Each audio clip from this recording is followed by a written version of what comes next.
We're here at One Tail at a Time, which is basically heaven for animal rescue advocates. They've been partners of Flowers for Dreams and recipients of our donations for years and years. And Heather, the founder, is an inspiration. She's someone who deserves her flowers. So let's go give them to her. What's up? Steven, hi. It's so good to see you. You too. How are you? Oh my gosh, this is so exciting that you're having us here. We wanted to give you your flowers because we're so inspired by what you do. Thank you. They're so beautiful. So fun to be here. So this is our dog adoption center. We're in Bucktown right now, and we do adoptions here almost every day. It's incredible. I was looking back at my email because I wasn't sure if it was 2-time or 3-time grant recipient from Flowers. And we only recently called them grants. But I saw my email to you, and it was our first email exchange. It was like January of 2015. Mm-hmm. And I should probably, it's funny to read it because it was like, here's the agreement, like, oops, attached right here, like 1 month. and you were like, oh, I don't have a fax machine. Yeah, we were both young and just starting off, but it's amazing to see how far you've come and how far we've come. Yep. We're saving so many more animals now than we were back then. Finding groups that believed in us to give us grants and money was hard. So it was so nice that you guys took a chance on us, and it made a big difference. So Socks is going to join us for our chat today. She's one of our adoptable dogs. I love the older ones. She's about 7. So she's a total sweetheart and a little bit calmer than some of the crazy puppies. So she's so sweet. Yeah. I was saying she has like literal socks. She's got socks on. It's part of her charm, but she's a total sweetheart, and I love the senior gals. So I think what I've always found so cool about your story, and correct me if I'm wrong, you were like in Cook County State's or an attorney? I was an attorney. I didn't work for the state's attorney's office. I just did, I was a litigator for a private firm. Yeah. Damn. So how do you, that's a crazy thing. And people like, leave their jobs and start something that they're passionate about. How did you decide to leave the law world and start a rescue? So I started this animal rescue in law school. Okay. So I think I was just looking for a connection to community, which is why a lot of people end up in nonprofits. And I found it very much. And so as I graduated and then went on to practice, One Tail at a Time really grew organically. So at some point I had a choice, do I stay in my career path or do I leave and nurture this thing that I started and see what it could become? And I chose the latter. That's so cool. So you were basically, lawyer by day and rescuer by night. Yeah. And it's funny, I have like this distinct memory of going to court and I was looking for my file and my file wasn't in there, but I had reindeer antlers for dogs from a photo shoot we did the night before. And I was like, I took the wrong bag. So it definitely seeped into my everyday life where I was like, I can't fight this anymore. This is what I'm supposed to be doing. What is the chronology? You were doing that part-time essentially for some amount of time. And then when did you get the center? How did you kind of really get it going? Yeah. I mean, I was doing it on a volunteer basis, like most people do. And it became a second full-time job for me. And then in 2015, I left my job to do this full-time. So it's been a decade of being the director of One Tail at a Time, being my full professional job, which has been incredible. And that was the year that we opened this adoption center, which I think really started our journey because people then had a place to come to, a place to gather, and more people just joined us. So it just has been getting bigger and bigger since then. Every year. Yeah. We obviously specialize at Flowers for Dreams Foundation in giving small, like micro grants to really small nonprofits. I mean, we only support nonprofits under a certain budget. Mm-hmm. So they have a few staff, maybe a couple dozen staff at the most. I think it's always interesting to me, like, how do you get started, in a nonprofit? What do you remember those first few years of like the biggest challenges to really getting it going and like incorporating it as a nonprofit? Yeah, I think that's such a great question because I think a lot of people want to start a nonprofit but don't understand how much work it is. And if you don't have like, a grantor or someone funneling that money to you, it's all about being scrappy. So like, where can we find funding from? What can we do for free? What kind of free work can we get from volunteers? And how do we make sure that volunteers feel like they're part of what we do so they stick around?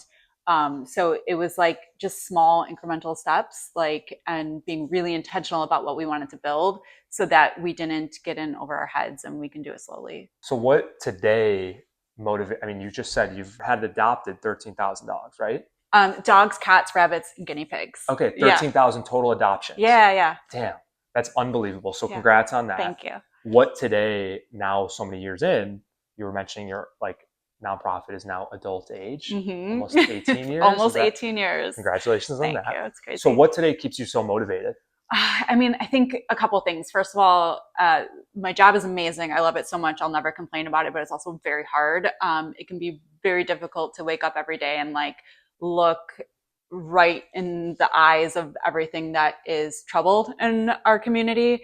And trying to change that can be really difficult if you don't have the means to do it. So it's hard.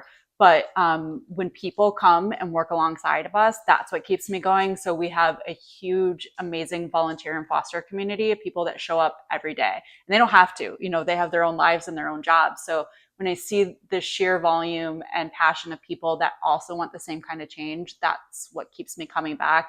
And then I think also like, when I went to the shelter, I was changed. So when I looked at those animals and I looked at them, I was changed forever. And I was like, I can't go back from there.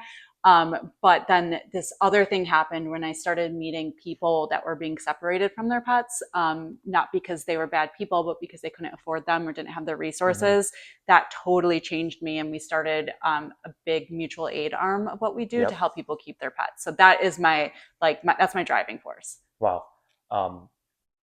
This is probably a ridiculous analogy, but I'm going to make it nonetheless. It makes me think today, I know you're super interested in all sorts of social justice issues too.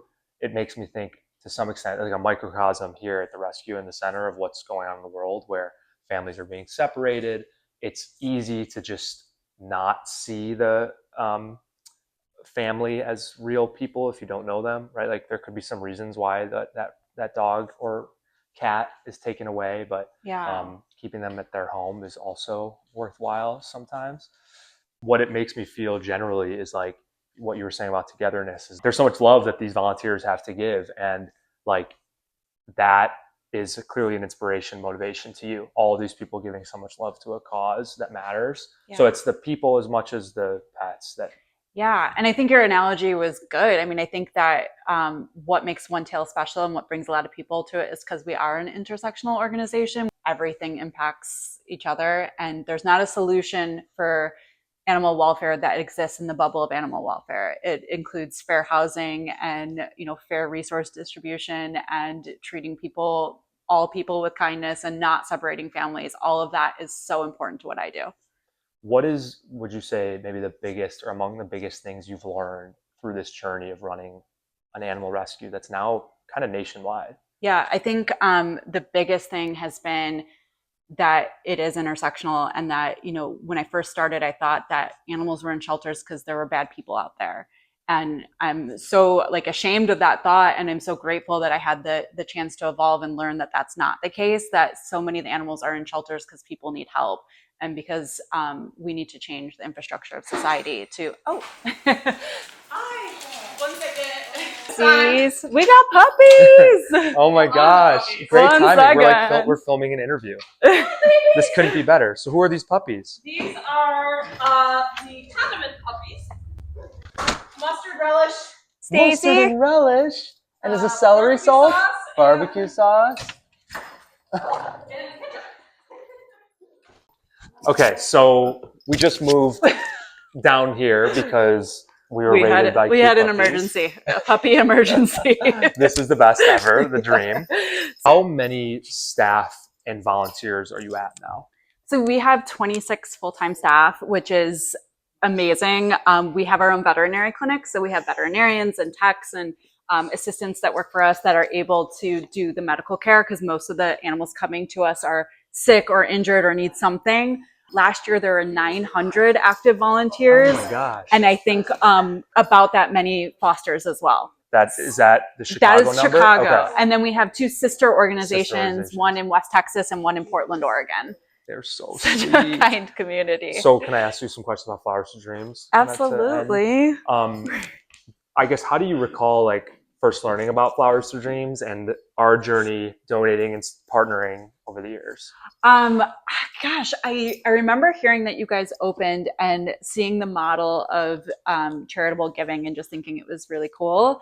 And then we applied for your first grant, and when we got it, we were so small, and I think you guys were so new, so we were so excited to receive the support. And then we had so much fun with it. Like we were sending each other flowers and like saying thank you to everyone with arrangements. And then we got a nice check that helped us save more animals. So I think we just became buds, and we were like on the same journey together. You guys have been such a close friend and partner, always having our back. First, I think the 2015 partnership was like the best example of what we dreamed that Flowers for Dreams could be, where it was like this symbiosis where we were kind of helping you with obviously a donation. I think you guys had like more followers, and you were already pretty social media savvy, and so you were helping us, and like you said, sending flowers to your donors and volunteers. And so if all the partnerships could be like one sale at a time, that would be a dream. I promise I'm listening. I'm just also watching puppies flop over.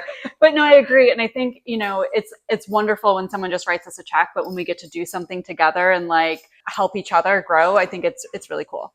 What are some causes in the community, maybe beyond animal rescue right now, that you really care about or concerned about? We are super focused on fair housing at One Tail at a Time because we ran a program to help people keep their pets. And at Animal Control, one of the top reasons people were surrendering were because they didn't have housing, couldn't find affordable housing or housing to keep their pets. So, housing is a basic right, and it needs to be something that doesn't separate families, whether that be with pets or just, human family members. And it needs to be something that people have stability on so that they can live their lives without worrying where they're going to sleep. So fair housing is very important to us. And super connected to your work. Mm-hmm. Yeah. Okay, awesome. Well, thanks for having us. I love the center, and I'm so excited we came when puppies were arriving. Thanks for all you do for the community and for being such a great partner over the years. Thank you. Thanks for coming and always supporting us. Thank you, Flowers for Dreams, for giving me these beautiful flowers.